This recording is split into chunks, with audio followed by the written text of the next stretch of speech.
On a découvert Kepler 22b, une petite exoplanète dans la constellation du Cygne. Cela te semble anodin?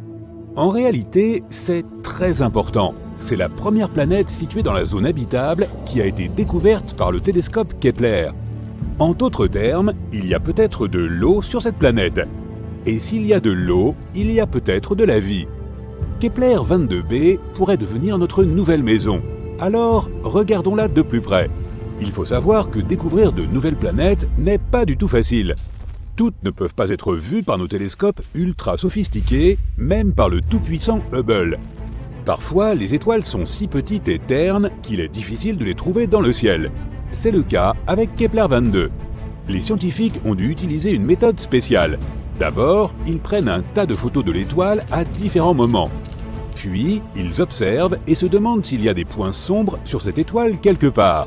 S'ils en trouvent un, cela signifie qu'il pourrait s'agir d'une planète. Ces photos nous aident à découvrir des choses très importantes.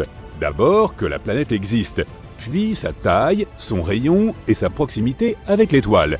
Et enfin, on peut étudier la question de savoir si on pourrait y vivre. On sait désormais que Kepler 22b est très similaire à notre planète et pourrait potentiellement devenir une seconde Terre. Elle est également très proche de nous, à seulement 635 années-lumière. Certes, ça fait environ 3 quadrillions de kilomètres, mais c'est l'une des options les plus proches. Kepler 22, l'étoile de Kepler 22b, est une naine jaune.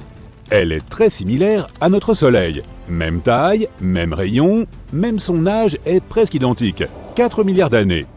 La différence ne réside que dans sa luminosité. Elle est environ 20% plus terne que le Soleil. Donc, tu auras beau plisser les yeux, tu ne verras pas cette étoile dans le ciel nocturne. La planète Kepler 22b est environ 2,4 fois plus grande que notre Terre. Et c'est plutôt une bonne chose. Un plus grand rayon signifie plus d'eau et d'espace potentiel pour vivre, même si aller d'une ville à l'autre prendrait un certain temps. Imagine un vol de 3 jours. On ne connaît pas la masse exacte de cette planète, mais les scientifiques pensent qu'elle est plus élevée que celle de la Terre. Elle pourrait même être jusqu'à 36 fois supérieure à celle de notre planète. Qu'est-ce que cela signifie? Une énorme gravité. Si la planète est 36 fois plus lourde que la Terre, alors la gravité y sera environ 6 fois plus forte. Tu arrives à peine à porter un sac de 10 kg de pommes de terre, alors essaie un sac de 50 kg. Sans compter que tu peux toi-même devenir beaucoup plus lourd sur cette planète. Tu devras être incroyablement musclé rien que pour marcher là-bas et aller au travail. Le pire, c'est qu'avec une telle gravité, il serait incroyablement difficile pour les plantes d'y survivre. Elles ont besoin d'au moins un peu de liberté pour s'élever du sol. Et les animaux, nos chiens et nos chats devraient se transformer en petites boules de muscles pour survivre là-bas. Mais si cette planète a déjà ses propres animaux ou d'autres habitants, nous pouvons grossièrement imaginer à quoi ils pourraient ressembler. Ils ont probablement beaucoup de jambes pour faciliter leur déplacement. Ils ne sont pas vraiment grands, mais trapus et extrêmement forts. Des sortes d'araignées géantes très musclées donc. La bonne nouvelle, c'est que toutes ces informations ne sont pas confirmées. Si nous avons beaucoup de chance et que la gravité là-bas s'avère être juste un peu plus élevée que celle de la Terre, alors bien sûr, il sera beaucoup plus facile d'y vivre. On sait aussi que Kepler 22b est environ 15% plus proche de son étoile que nous ne le sommes du Soleil. Si Kepler 22b existait dans notre système solaire, elle serait située quelque part entre la Terre et Vénus. Cela signifie-t-il que nous allons tous brûler? Non. Comme dit précédemment, l'étoile Kepler 22 est plutôt froide, à peine 5600 degrés Celsius. C'est pourquoi nous pouvons supposer que les températures sur Kepler 22b sont à peu près les mêmes que celles que nous avons sur Terre. En tout cas, si la planète tourne autour de son étoile de la même façon que la Terre tourne autour du Soleil, ce que nous ne savons pas vraiment. Kepler 22b peut tourner autour de son étoile sur le côté, comme par exemple Uranus. Quoi, tu ne savais pas qu'Uranus est couché sur le côté? Et qu'elle avait aussi des anneaux? Oui, Uranus a aussi des anneaux, comme Saturne, mais ils sont verticaux. L'univers est vraiment un endroit fascinant. Bref, si Kepler 22b est similaire, alors son climat ne sera pas très hospitalier, pour le dire gentiment. Des hivers incroyablement froids seront suivis d'étés bouillants. Et comme pour les planètes en rotation synchrone, on ne pourrait vivre plus ou moins confortablement que sur l'étroite bande de terre située entre les deux hémisphères extrêmes. Espérons que ce ne sera pas le cas et que la planète tourne normalement. Mais tout n'est pas si mal. Des études montrent qu'il y a peut-être un océan sur Kepler 22b. Tu sais déjà que l'eau est synonyme de vie. Mais dans ce cas, c'est aussi un gros avantage, car une planète couverte par un océan a toujours des températures plus stables. L'eau absorbe une partie de la chaleur et la répartit uniformément sur la planète. Les parties chaudes se refroidissent et les parties glacées se réchauffent. D'ailleurs, c'est exactement ce qui est arrivé à la Terre il y a des milliards d'années. Lorsque notre planète a commencé à avoir ses premières petites flaques d'eau, notre Lune bien-aimée a aidé ces flaques d'eau à se répandre sur toute la planète. Grâce à cela, le rocher incandescent qu'était notre Terre s'est transformé en une mignonne petite boule pleine de vie. Donc, si Kepler 22b a de l'eau mais pas d'atmosphère, les scientifiques pensent que la température moyenne là-bas pourrait être d'environ -11°C. Mais s'il y a aussi une atmosphère semblable à celle de la Terre, alors la température peut atteindre 22°C, ce qui serait idéal. Et enfin, une année là-bas équivaut à 290 jours terrestres, soit environ 9 mois. La planète n'a pas de satellite naturel, donc il faudrait malheureusement se passer de cette belle vue de la Lune. Mais la bonne nouvelle, c'est que nous serions probablement capables de voir le Soleil comme une petite étoile lointaine. Nous pourrions l'admirer dans ce ciel nocturne en faisant quand même attention à ces araignées géantes. C'est tout ce que l'on sait pour le moment. Malheureusement, il est assez difficile d'explorer de telles planètes, de sorte qu'il y a encore beaucoup de données très importantes que nous ne connaissons pas. Par exemple, quel genre de planète est-ce ? Oui, il nous manque les informations les plus cruciales sur Kepler 22b. Nous ne savons pas si c'est une planète tellurique ou non. Et si ce n'est pas le cas, alors toutes les informations mentionnées précédemment ne servent à rien. Il se peut qu'il s'agisse d'une planète gazeuse, ou une planète couverte de gaz avec un noyau solide comme Neptune, ou un monde aquatique recouvert d'un océan géant. Il vaudrait mieux que ce soit une planète aquatique. Au moins, on pourrait y construire une sorte de ville sous-marine. On pourrait filtrer l'eau et manger du poisson, jusqu'à ce qu'on évolue vers une espèce amphibie. Est-ce que ce serait considéré comme une évolution si on retournait à nos origines ? Quoi qu'il en soit, les scientifiques pensent que Kepler 22b pourrait s'avérer être une planète semblable à Neptune. Certains astronomes ont même rangé la planète dans la catégorie des mini-Neptunes. Oui, c'est une vraie catégorie de planètes. Mais cela n'a pas encore été prouvé. Et même si Kepler 22b s'avère être une planète tellurique, on ne sait toujours pas à quoi ressemble l'atmosphère là-bas. Ou même s'il y en a une. Et si elle s'avérait être comme celle de Vénus, elle serait extrêmement toxique. Il faudrait alors creuser profondément sous terre pour survivre d'une manière ou d'une autre sur cette planète. Et il faudrait aussi trouver une source de chaleur, car il fait plutôt froid sous terre. Il existe de nombreuses possibilités avec Kepler 22b. Jusqu'à présent, nous n'avons pas de réponse claire. Mais espérons que les scientifiques les trouveront avant qu'on fasse embarquer les premières personnes dans des navettes et qu'on les envoie à la conquête de Kepler 22b. Ce serait gênant si elle s'avérait être une planète gazeuse ou à l'atmosphère ultra toxique. Une exoplanète est une planète située en dehors de notre système solaire. Certaines d'entre elles, qui flottent librement, sont appelées planètes errantes. Elles se déplacent autour du centre galactique. D'autres orbitent autour d'une étoile haute, ou de deux. C'est dans les années 1990 que les astronomes ont découvert des exoplanètes pour la première fois. Depuis, ils en ont trouvé des milliers. Et maintenant, tu peux aussi y jeter un coup d'œil. Attention, spoiler, certaines exoplanètes sont plutôt bizarres, tandis que d'autres ressemblent à notre planète natale et pourraient probablement accueillir la vie. L'exoplanète la plus proche de la Terre est Proxima Centauri b. Elle se trouve à seulement 4,2 années-lumière de la Terre. Les astronomes ont récemment découvert que ce monde pourrait être encore plus semblable à la Terre qu'ils ne le pensaient auparavant. Elle n'est que 17% plus massive que notre planète. Elle tourne autour d'une étoile qui est moins lumineuse et moins massive que le Soleil. Proxima Centauri b se trouve au milieu de la zone habitable de l'étoile. Cela signifie qu'il y a des chances que de l'eau liquide, et donc de la vie, puisse exister sur la planète. Il semble que l'exoplanète soit en rotation synchrone avec son étoile mère. Cela signifie qu'un de ses côtés fait face à l'étoile en permanence, tandis que l'autre est toujours dans l'obscurité. Les scientifiques n'ont pas encore déterminé si la planète avait une atmosphère. Elle voyage trop près de son étoile et complète une orbite en 11 jours terrestres. Les radiations de l'étoile pourraient arracher l'air de la planète. Si c'est le cas, il est peu probable que Proxima Centauri b ait de l'eau liquide à sa surface. Gliese 832c se trouve à 16 années-lumière de la Terre. Dans l'échelle cosmique de l'univers, c'est à un jet de pierre. Cette exoplanète est 5 fois plus massive que la Terre et voyage beaucoup plus près de son étoile mère. C'est pourquoi une année sur cette planète ne dure que 36 jours. Mais comme cette étoile est une naine rouge, beaucoup plus froide et moins lumineuse que le Soleil, Gliese 832c reçoit autant de lumière et de chaleur que notre planète. Toutefois, on ne sait toujours pas si Gliese 832c est similaire à la Terre. Elle a probablement une atmosphère beaucoup plus épaisse qui crée un effet de serre énorme. Ce phénomène se produit lorsqu'une planète absorbe plus de chaleur de son étoile hôte qu'elle ne peut en rejeter dans l'espace. Cela signifie que Gliese 832c a plus de chances de ressembler à une Vénus brûlante qu'à une Terre relativement fraîche. Une autre planète semblable à la Terre, TOI 700d, se trouve à 100 années-lumière de nous dans la constellation de la Dorade. Elle est en orbite autour d'une petite étoile naine plutôt froide qui a environ 40% de la masse et de la taille du Soleil. La température de sa surface est 2 fois moins élevée que celle de notre étoile. La planète la plus éloignée, qui est justement TOI 700d, a presque la taille de la Terre. Elle se trouve également dans la zone habitable de son étoile mère. Aucune éruption provenant de TOI 700 n'atteint la planète, ce qui augmente les chances que l'exoplanète soit habitable.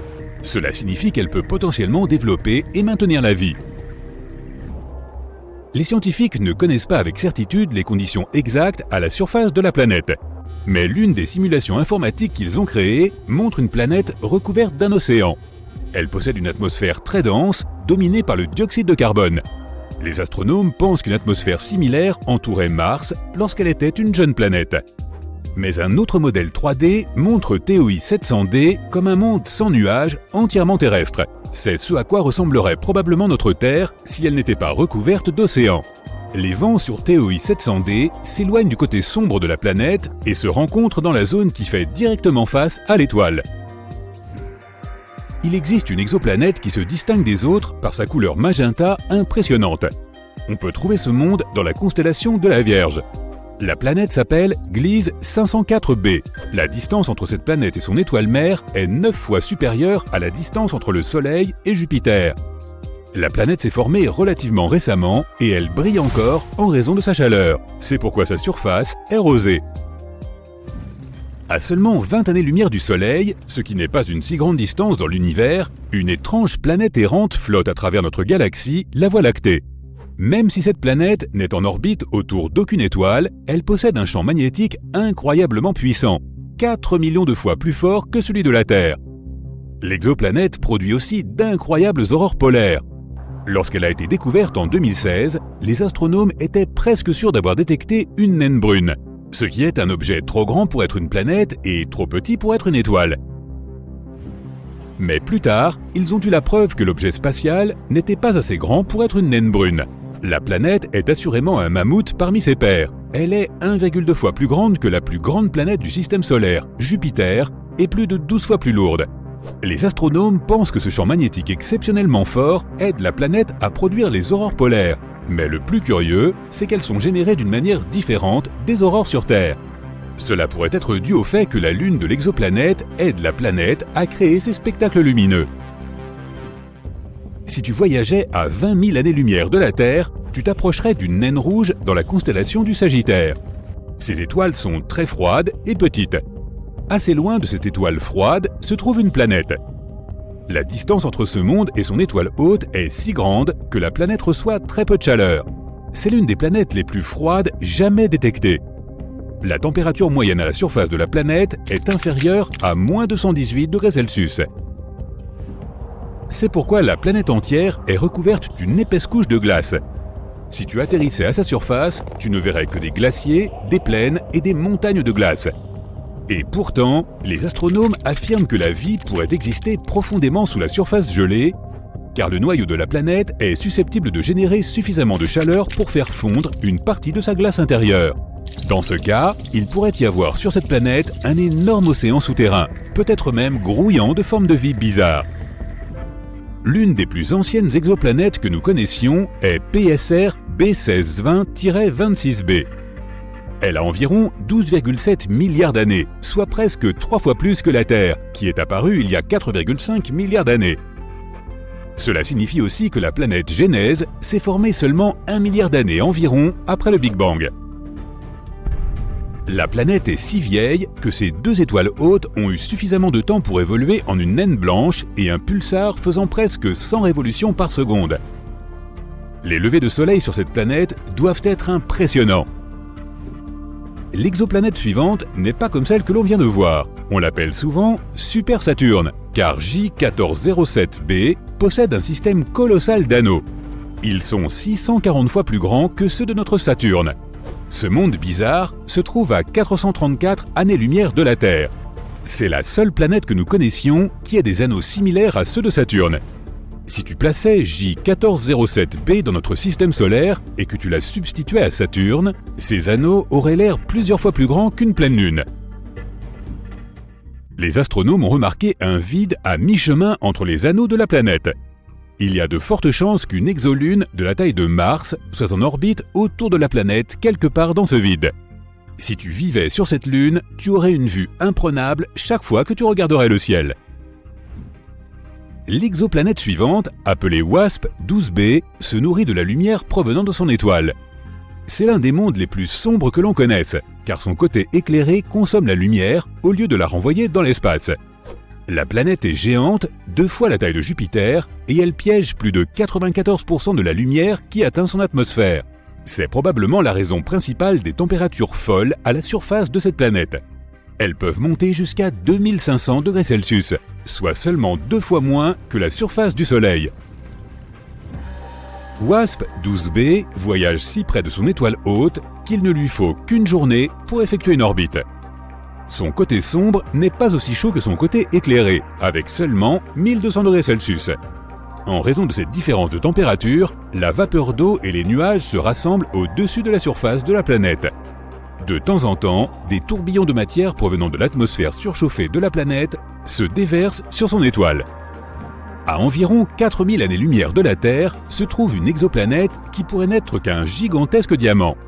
Elle fait 5 fois la taille de notre planète, mais n'a besoin que de 2 heures et 10 minutes pour tourner autour de son étoile mère. C'est un pulsar qui tourne à un rythme de 10 000 rotations par minute. La planète est plus dense que toutes les autres que nous ayons découvertes jusqu'à présent. Elle se compose principalement de carbone, d'une densité si élevée que les astronomes pensent qu'il pourrait être cristallin. Si c'était vrai, cela pourrait signifier qu'au moins une partie de la planète est un diamant. Sur WASP-76b, il pleut du fer du côté sombre de la planète et la température du côté éclairé monte jusqu'à 2400 degrés Celsius, ce qui est assez chaud pour vaporiser la plupart des métaux. Cette exoplanète est un peu plus petite que Jupiter et située à 640 années-lumière de la Terre. Les conditions météorologiques si terrifiantes de ce monde sont dues à son orbite inhabituelle. La distance entre WASP-76b et son étoile mère est 10 fois plus courte que la distance entre Mercure et le Soleil. C'est pourquoi l'étoile et l'énorme planète sont en rotation synchrone. Un côté de WASP-76b fait toujours face à l'étoile, tandis que l'autre est toujours complètement dans l'obscurité. Cette exoplanète bleu vif se trouve à 62 années-lumière de la Terre. Un peu plus grande que Jupiter, elle semble calme et paisible. Sa couleur bleue pourrait faire penser à notre planète natale, mais cette apparence familière cache la nature horrifiante de la planète. Cette belle teinte provient des atomes et des particules de silicate qui composent l'atmosphère. La vitesse du vent sur la planète peut atteindre 8700 km/h, soit 7 fois la vitesse du son. Quant à la température, elle peut y monter jusqu'à 870 degrés Celsius, mais ce n'est pas le pire. Dans ce monde étrange et hostile, il pleut du verre de façon oblique. Probablement pas l'endroit où tu aimerais passer tes prochaines vacances. Nous nous sommes énormément concentrés sur la recherche de vie sur Mars, alors qu'il y a un joyau qui n'attend que d'être exploré. Cette planète est la 6e plus éloignée du Soleil et la 2e plus grande du système solaire. Elle se trouve juste derrière Jupiter, je te parle de Saturne, ou comme on l'appelle parfois, le joyau du système solaire. Elle est complètement différente de notre planète. Tout d'abord, tu ne pourrais pas y tenir debout. Alors que la Terre est constituée de roches et d'autres matériaux solides, cette planète est une boule géante composée principalement de gaz. Si tu trouvais une piscine suffisamment grande pour contenir Saturne, tu verrais cette planète flotter sur l'eau. Pas étonnant, c'est la planète la moins dense du système solaire. Elle contient aussi beaucoup d'hélium, ce gaz que l'on met dans les ballons pour les faire flotter en l'air. Saturne est une planète très venteuse. Les vents y sont plus de 4 fois plus forts que ceux que nous avons sur Terre. Une journée là-bas dure 10 heures et 14 minutes, car Saturne tourne sur son axe très rapidement. Mais elle prend son temps pour faire le tour du Soleil. Une année y équivaut à 29 années terrestres. Le rayon de Saturne fait plus de 58 000 km. Ça signifie que la géante gazeuse est 9 fois plus grosse que notre planète. Si la Terre faisait la taille d'une pièce de monnaie, Saturne serait aussi grande qu'un ballon de volley. Même si d'autres planètes de notre système solaire ont aussi des anneaux, ceux de Saturne sont les plus spectaculaires. On peut même les voir depuis la Terre. Il n'est pas nécessaire d'être un scientifique ou de posséder un équipement très coûteux, un simple télescope suffit. Les anneaux de Saturne ne sont pas fixes, ils sont constitués de poussière, de roches et de glace. Certaines de ces poussières font la taille d'un grain de sable et d'autres sont aussi grosses qu'une maison ou qu'une montagne.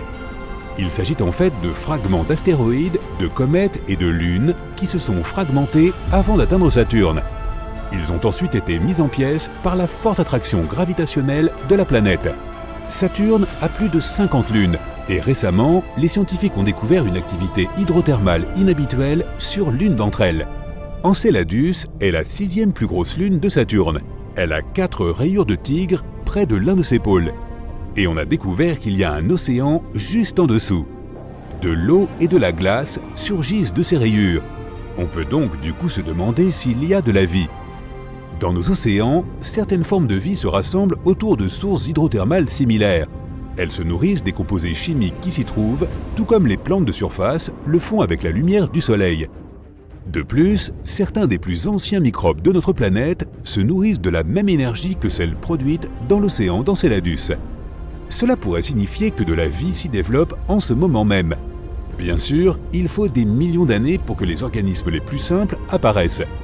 Mais avec un peu de chance, on aura besoin de moins de temps pour trouver des formes de vie plus complexes. Il existe des millions d'exoplanètes dans l'espace, et les scientifiques sont à la recherche de celles potentiellement habitables. Les exoplanètes sont les planètes qui se trouvent en orbite autour d'étoiles autres que notre Soleil. Les étoiles naines sont plus petites et moins lumineuses que le Soleil. Certaines ont plus de 10 milliards d'années. C'est bien assez de temps pour que des organismes vivants s'y développent et évoluent vers une forme plus complexe. La vie pourrait apparaître sur les planètes orbitant autour de ces étoiles naines, ou comme pour Saturne, sur l'une de leurs lunes. Et voici Gliese 876b, qui orbite autour de l'étoile naine rouge Gliese 876. Cette planète est encore très mystérieuse, mais les scientifiques pensent qu'il s'agit d'une géante gazeuse dépourvue de surface solide. Son atmosphère ne comporterait pas de nuages, mais il pourrait y avoir de l'eau sous forme liquide à la surface de cette planète. Teegarden B tourne autour d'une naine rouge située à environ 12 années-lumière de notre système solaire. Sa masse est juste un peu plus élevée que celle de la Terre. Les scientifiques pensent qu'elle pourrait avoir une surface rocheuse. Cette planète met environ 5 jours pour compléter son orbite. Cela signifie qu'une année sur Teegarden B est en fait plus courte qu'une semaine sur Terre.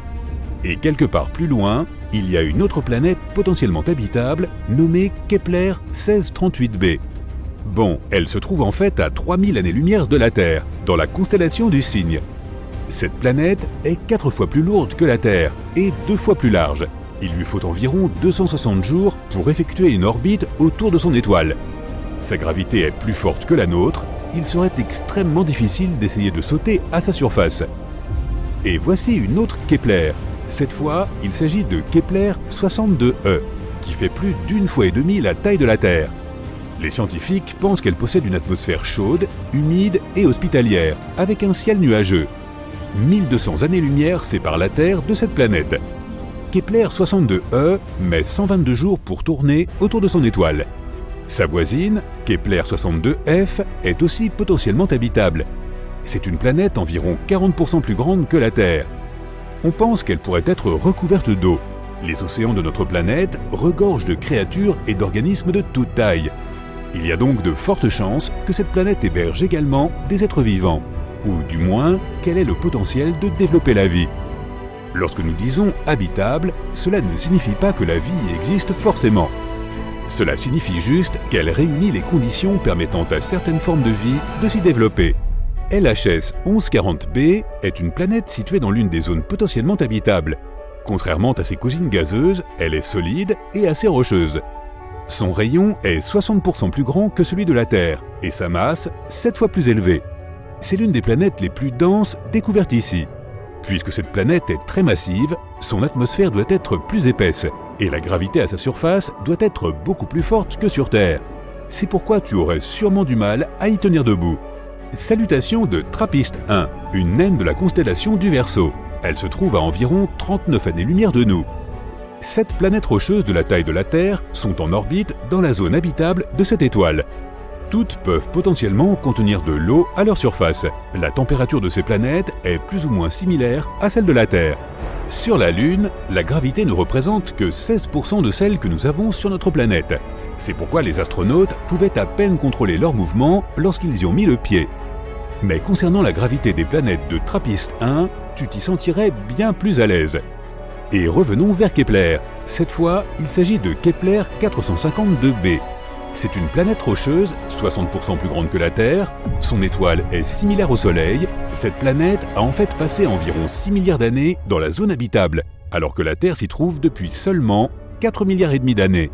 Cette planète met 385 jours pour tourner autour de Kepler 452, qui est environ 20% plus brillante que notre Soleil, mais qui a la même température.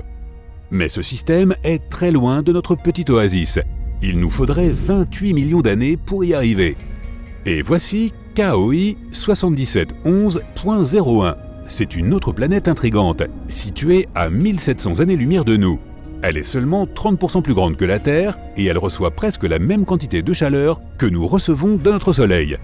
Un jour, l'homme pourrait commencer à coloniser la galaxie et chercher de nouvelles planètes pour y vivre. Nous devrions alors faire de très longs voyages. Et peut-être qu'un jour, nous atteindrions Proxima Centauri. C'est un système relativement proche qui possède des planètes que nous pourrions potentiellement habiter, comme Proxima Centauri b. Elle se trouve à plus de 4 années-lumière de la Terre, et même si cela ne semble pas si loin à première vue, ça l'est en réalité. Il faudrait environ 6300 ans pour s'y rendre avec les technologies actuelles. Cela nécessiterait beaucoup de générations pour faire un tel voyage. Et il faudrait encore plus de temps pour réussir à habiter ce nouveau monde. Les gens naîtraient et mourraient dans des vaisseaux spatiaux, y passant une vie entière, sans jamais voir ni la Terre, ni la planète vers laquelle ils se dirigent. À la place des arbres, des montagnes et des rivières, il n'y aurait que le néant qui s'étalerait à perte de vue. Ils ne pourront jamais se promener dans des rues inconnues, respirer l'air frais, sentir le vent. Le seul endroit où ils pourraient voyager serait leur propre vaisseau. Certes, un tel voyage ne serait pas simple, mais peut-être que cela vaudrait le coup si cela nous permettait de construire des mondes aussi beaux que celui dans lequel nous sommes nés. Mais est-ce seulement possible? L'avenir nous le dira. TRES-2b est une planète où la nuit ne finit jamais. Et ce n'est pas une nuit habituelle avec des étoiles qui brillent dans un ciel magnifique. Là, il fait nuit noire et une chaleur torride. TRES-2b est une géante gazeuse environ 1,5 fois plus massive que Jupiter, et sa surface absorbe mieux la lumière que le charbon de bois. Elle pourrait aussi avoir une faible lueur rouge foncé à cause de son air brûlant, qui est aussi chaud que de la lave. Dans le système stellaire de 55 Cancri, il y a 5 planètes, dont 4 sont des géantes gazeuses semblables à Jupiter et Saturne. Mais la 5e, ou plutôt la première, car elle est la plus proche de l'étoile, diffère des autres de façon tout à fait effrayante. 55 Cancri E est si proche de son étoile que la moitié de la surface de la planète est un véritable océan de lave en fusion. L'autre moitié est dans une obscurité éternelle car elle ne voit jamais le soleil. La planète est toujours tournée vers son étoile d'un seul côté. Entre le brûlant et l'obscurité, il y a la zone crépusculaire, une fine bande de néant lugubre. HD 189733b est la seule exoplanète dans l'orbite de son étoile et à première vue, elle est plutôt jolie. Des tourbillons bleus et blancs formant de merveilleux motifs à sa surface. Mais ces couleurs chatoyantes proviennent en fait de particules de silicate dur dans l'atmosphère de la planète, ce qui signifie qu'il y pleut du vert. Mais le pire, c'est que les vents atteignent la vitesse de 8700 km/h, soit presque Mach 7. À titre de comparaison, la vitesse du vent le plus rapide sur Terre est de 409 km/h, soit plus de 20 fois moins. Ainsi, le verre qui tombe du ciel se déplace horizontalement à des vitesses hypersoniques, déchiquetant tout sur son passage. Le système suivant, système stellaire de PSRB 1257+12, abrite 3 exoplanètes, qui sont toutes lentement détruites par leur propre étoile. Cela se produit parce que cette étoile n'est pas ordinaire. C'est un pulsar, le noyau d'une étoile explosée qui tourne rapidement. Il crée de puissantes impulsions électromagnétiques dans plusieurs directions, tout en tournant à plusieurs milliers de fois par seconde. Par conséquent, les planètes en orbite autour de cette étoile déchue sont lentement rongées et finiront par disparaître entièrement. Kepler 70 est une étoile naine bleue chaude qui a explosé en géante rouge il y a environ 18 millions d'années. À l'époque, elle était orbitée par au moins 2 planètes, dont la plus proche était une géante gazeuse semblable à Jupiter. Elle s'appelait Kepler 70b, et elle existe toujours, mais l'étoile géante l'a consumée et transformée en un monde rocheux brûlant. Actuellement, c'est l'une des planètes les plus chaudes jamais découvertes. Sa température est plus élevée que la surface de notre Soleil. Elle a eu de la chance de survivre au temps passé à l'intérieur de l'étoile, mais elle est en train d'être vaporisée. Elle n'existera probablement plus dans un avenir proche. WASP-12b est l'une des planètes les plus étranges et tristes qui existent. L'énorme gravité de son étoile, combinée à la composition gazeuse de la planète, font que l'étoile dévore lentement sa protégée. WASP-12b a déjà pris la forme d'un œuf et tiré vers son impitoyable soleil. Et elle ne peut rien faire pour inverser la tendance. Dans 10 millions d'années encore, la planète succombera inévitablement à l'appétit de l'étoile vorace. Si tu t'es déjà demandé ce que c'était que de marcher sur de la glace et des charbons ardents en même temps, Gliese 436b est une planète qui t'en donnerait un exemple frappant. Étant extrêmement proche de son Soleil, cette exoplanète de la taille de Neptune affiche des températures plus chaudes qu'un four ardent. Et pourtant, elle est recouverte de glace qui brûle sans cesse. Cette glace est beaucoup plus dense en raison de l'énorme gravité de la planète. Elle reste solide même dans des conditions extrêmes et ne fond pas. Vénus, la jumelle maléfique de la Terre, a aussi sa place sur cette liste de mondes effrayants. La deuxième planète en partant du Soleil a une atmosphère si épaisse et chargée de nuages que sa surface est bien plus chaude que celle de Mercure. Des éruptions volcaniques secouent constamment Vénus, il y règne un effet de serre suffocant. Et ces nuages ne sont pas faits d'eau mais d'acide sulfurique qui se condense et pleut sur le sol, ajoutant à la fournaise ambiante. Mais même si tu étais assez courageux ou insensé pour essayer de passer à travers ces nuages, tu ne pourrais probablement pas. Les vents sont aussi forts que certains des ouragans les plus puissants sur Terre. Voilà un nom très long pour une planète très très froide. Bien que son étoile haute ne soit pas très éloignée, il s'agit d'une petite naine rouge plutôt froide dont la lumière et la chaleur atteignent à peine la planète. Les températures y descendent jusqu'à moins 223 degrés Celsius, ce qui n'est que très légèrement moins froid que le zéro absolu. L'exoplanète est donc sombre, lugubre et couverte de glace éternelle qui ne dégèle jamais. Néanmoins, si elle y possède un noyau rocheux, elle peut générer de la chaleur. Donc il y a une chance que des choses inconnues et étranges se cachent sous sa surface gelée. Dimidium, située à environ 50 années-lumière de notre système solaire, est une planète hostile à tout être vivant à bien des égards. Elle est en rotation synchrone avec son Soleil, ce qui signifie qu'un de ses côtés est toujours tourné vers l'étoile, tandis que l'autre est toujours dans l'ombre. Le côté chaud est chauffé à plus de 980 degrés Celsius et est perpétuellement balayé par des vents atteignant 1000 km/h. Bien que Dimidium soit une géante gazeuse, elle contient une grande quantité de fer, qui fond et s'évapore dans l'atmosphère, créant des nuages. Et lorsque ceux-ci se refroidissent, ils tombent sur la surface sous forme d'une pluie infernale de fer fondu. L'oxygène est généralement considéré comme un élément susceptible d'apporter la vie à une planète, Mais ce n'est absolument pas le cas sur Osiris. Les scientifiques ont été choqués de trouver de l'oxygène sur cette planète, ou plutôt autour d'elle, car elle est 8 fois plus proche de son étoile que Mercure ne l'est du Soleil. Cette distance extrême fait d'Osiris un endroit où tout ce qui peut brûler le fait. La distance est aussi responsable de l'orbite très courte de la planète autour de son étoile. Une année sur Osiris correspond à seulement 3,5 jours sur Terre. De plus, l'atmosphère de la planète est constamment soufflée par la chaleur de son Soleil. Corotte Exo 3b n'est ni aussi chaude ni aussi froide que certaines des autres sur cette liste, mais elle installe une terreur autrement plus insidieuse. C'est une géante gazeuse d'une taille similaire à celle de Jupiter, mais 20 fois plus dense. Cela fait que la gravité de cette exoplanète pèse sur tout ce qui se trouve à sa surface 50 fois plus fort qu'elle ne le ferait sur Terre. Marcher dessus causerait ta perte, car tu serais immédiatement écrasé par la densité de son atmosphère. Corotte 7b est un autre monde semblable à un four. Sa température quotidienne est de plus de 2200 degrés Celsius. Combinée à sa surface rocheuse, elle arbore un paysage infernal.